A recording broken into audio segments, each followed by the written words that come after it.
곽정근 씨 육성을 한번 먼저 들어보시겠습니다. 어저께 TV조선 특종이죠. 네. 내가 참 할 말은 무지하게 많은데 누구는 나한테 양심선언을 하라는데 내가 어떻게 하냐 그러냐 내가 살려면 나보고 양심선언 하라는데 보십시오. 어저께 이제 TV조선을 통해서 저 얘기가 나왔는데 일단 저 녹음은 언제 누구의 녹음이냐 이것부터가 네. 이제 먼저 중요하지 않습니까? 예, 12월 5일 저녁이라고 합니다. 그러니까 12월 3일 비상계엄이 있었고 날이 밝아 4일이 됐고 그 다음 날 그렇죠. 5일 저녁이었고 네. 바로 5일 저녁에 자기 지인에게 전화를 걸어서 오후 누군가에게 7시 반이랍니다. 네, 7시 털어놨는데 그게 있고 난 다음 날 네. 바로 그 유명한 김병주, 박선원 유튜브가 풀린 게 6일이죠. 자, 그 유튜브에서 곽정근 씨가 어떻게 얘기하는지 한번 보시죠. 국회의사당 안에 있는 저 인원들을 김계리 모두 이제 빼내라 변호인이. 할 때 박선원 의원의 입모양을 확인해 주시기 바랍니다. 165호증에 5 재생해 주시기 바랍니다. 지금 빼내라. 지시를 국회의원들을요. 예. 본회의장에 있는 국회 네, 이와 같이 인원 요원이 국회의원으로 지금 변경되는 과정을 요원을 거쳤습니다. 인원을 의원으로 그러니까 이렇게 이제 바뀌는 과정.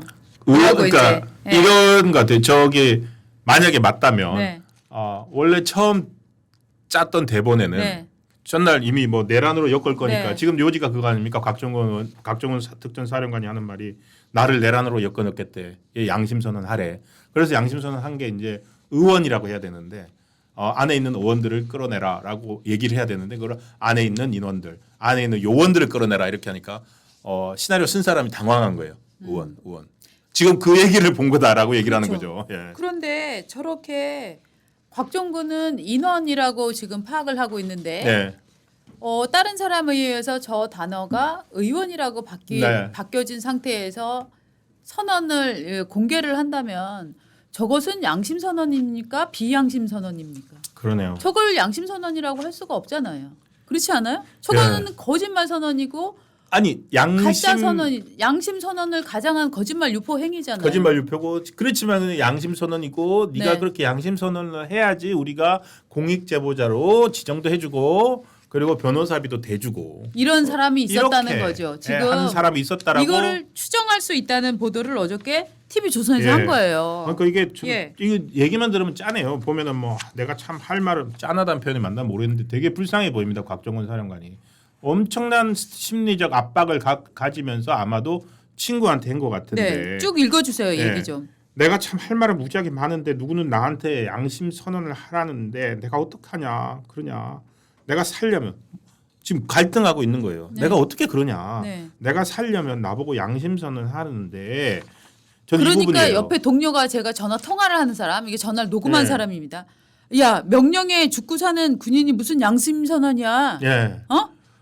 그런데 내가 어찌됐건 간에 애들이 다 사정을 내 걸 아는데 그런데 나를 내란죄로 엮겠단다. 내가 속사정이 많은데 지금 아무도 내 말을 안 듣는다. 자 이렇게 하면 이게 저 힌트 질문 던질게요. 네. 이렇게 곽정근 특전사령관한테 전화해서 양심선언하라고 한 사람들은 네. 국민의힘일까요? 민주당일까요? 개혁신당일까요? 조국혁신당일까요? 일단 누구를 우리가 유추할 수 있습니까? 저 방송 김계리 김계리 변호사가 보여준 방송에 나왔던 네. 두 의원 중에 하나일 것 같다는 느낌이 보통 사람은 들지 않겠습니까? 바로 들죠. 네. 저거 더구나 저게 그 카메라 들고 김현태 707 특임단장 얘기했잖아요. 들고서 김병주 의원은 네. 군 출신이라서 군 조직이나 이런 거 잘 압니다. 저기 찾아왔다는 거 아니에요, 직접. 네. 찾아왔으니까 저기 위병소로 나와라. 네. 그래서 보면은 위병소에서 찍은 것 같아요, 저 영상을. 그렇죠. 찾아올 걸 얘기했으니까 자 12월 6일 날 새벽 대바람부터 찾아왔는데 그 전날 저녁에 저런 통화를 해서 친구한테 이게 사람이 어떤 심리가 있다고 합니다. 압박을 받아서 양심선을 한다고 하더라도 하나 정도는 남겨놓는 그 심리. 그래서 친구한테 저런 말을 한 거예요. 그러니까 오후 7시 30분에 저 얘기를 했으면 네. 최소한 저 5일 오후 시간대 에? 정도의 예. 이런 압박을 받았다 이렇게 지금 유추를 할 수 있는 그렇죠. 거 아닙니까? 예. 그런데 요 전화가 단순히 당신 진짜 제대로 해 안 하면은 당신 내란죄로 엮이는 거야. 당신 내란죄로 엮인다고 알아들어? 막 이렇게 얘기한 사람이 있었다 하는 네. 게 하나 있고 그 다음에 곽종근 씨의 어려운 처지를 또 알게 해주는 이분이 이제 경제적으로도 어려움이 좀 있었다 하는 느낌이 드는 게 있어요. 요거 좀 읽어주세요. 네.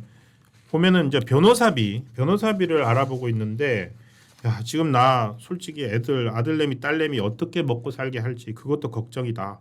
예? 미안하다. 내가 지금 가진 게 하나도 없다.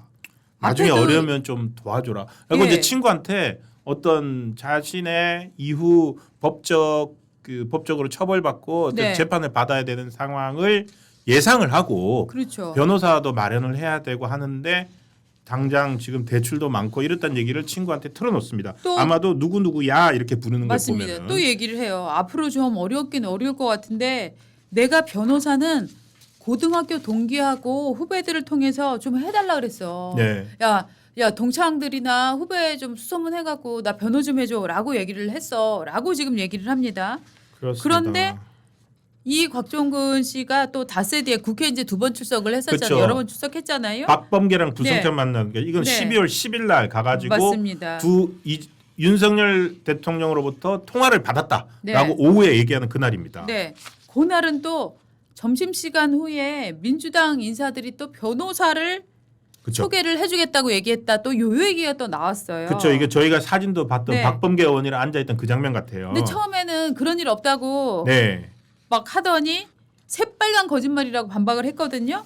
그러니까 이제 이 누굽니까 곽종근 씨가 이렇게 얘기했죠. 부승찬 의원 소개로 변호인을 한 명 만났는데 선임하지는 않았다. 그러니까 이게 민주당이 변호사 소개해 준 적 없다 그랬는데 예. 소개해 준 거 맞고 없다가 아니라 새빨간 거짓말이라고 새빨간 얘기했어요. 거짓말이라고 했는데 네. 맞고 그리고 뭐 공익 제보자 지정 그것도 네. 한 적 없다고 했다 보면 네. 시도는 했던 거로 나오잖아요. 그렇죠. 예.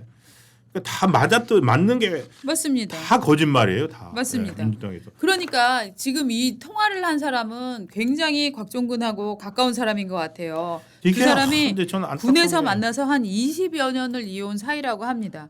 그래서 이 사람 지금 나는 솔직히 지금 곽종근한테 해가 되려고 이 녹음을 공개를 하는 게 아니라 곽종근도 경제적 사정이 어렵고 또 선언을 이런 거를 일종의 폭로 같은 거를 동조하지 않으면 내란죄로 지금 처벌이 된다라고 협박을 받았기 때문에 곽종근이 어쩔 수 없이 이런 일을 벌였다는 거를 그냥 증거가 내 손에 있길래 보여준다라고 지금 얘기를 하는 건데요. 네. 근데 저는 지금- 되게 나쁜 것 같아요. 왜냐하면 네. 일꾼이 그러니까 지금 여러 사람 있잖아요. 네. 방첩사령관, 그다음에 네. 이진우 수방사령관, 네. 그리고 특전사령관이 3사람인데 여인영 밤조사령관 3명인데 이런 걸 보면은 지금 곽종근 사령관이 친구한테 이런 어려운 사정을 얘기하면 이른바 그 약한 고리를 공략한다고 그러잖아요. 네. 가장 경제적으로 일단 재판을 앞두고 있으니까 가장 약한 고리를 또 공략한 것도 있는 것 같아요. 맞습니다. 그러니까 약점을 지금 딱 잡아가지고 고위 군인들한테 가장 무서운 죄는 내란죄입니다. 왜냐하면 내란죄는 무기징역이나 사형밖에 없잖아요. 그렇죠. 연금도 안 그리고 나고 가족들도 힘들어져요. 그러니까 경제적인 문제는 그거고 일단 명예형에서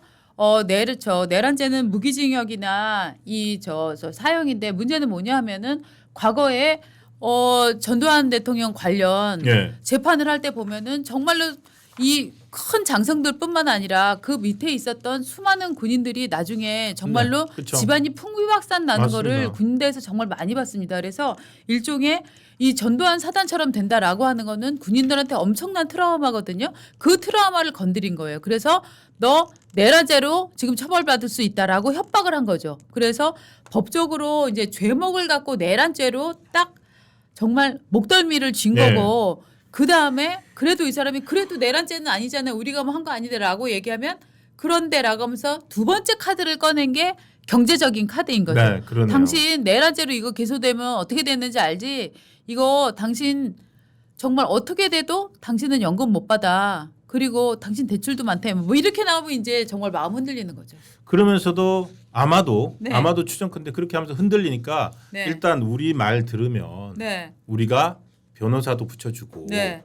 당신은 공익 제보자로 지정을 해서 맞습니다. 당신은 빠져나갈 수 있게 해주겠다. 네. 지금 아마도 이건 저희 추정입니다만 지금 공익 제보자란 말도 나왔고 네. 그 정확하게 뭐 삼성전자 부회장을 했던 사람 변호사 붙여준다 뭐 그런 얘기 나왔었잖아요. 맞습니다. 그럼 뭐냐면 방금과 같은 협박이라니까 어려운 사정을 갖고 있고 저거는 곽종근 특전사령관이 친구한테 자기의 어떤 변명을 한 거야. 내가 이런 일 할 건데 어쩔 수 없다. 네. 나를 내란죄로 엮겠다는데 네. 난 지금 가진 것도 없는데 너는 이런 사정을 알아야 돼라고 했고 그런 사정에서 어떤 대가가 주어져야 되잖아요. 네. 대가는 그 어떤 최고의 변호사를 붙여준다.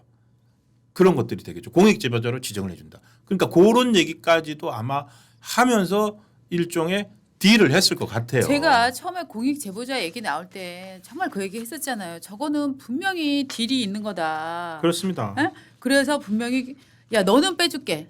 당신은 빼줄게. 이 말로 협박을 해서 분명히 저런 증언을 얻어냈을 것이다. 제가 그렇죠. 예상을 했었잖아요. 그런데 지금 이제 왜 그러면 지금 이 상황에서 네. 저 통화가 나왔을까? 네. 더 이상 지금 이제 곽종근 특전사령관은 이제 민주당 입장에서 용도 폐기될 시점이에요.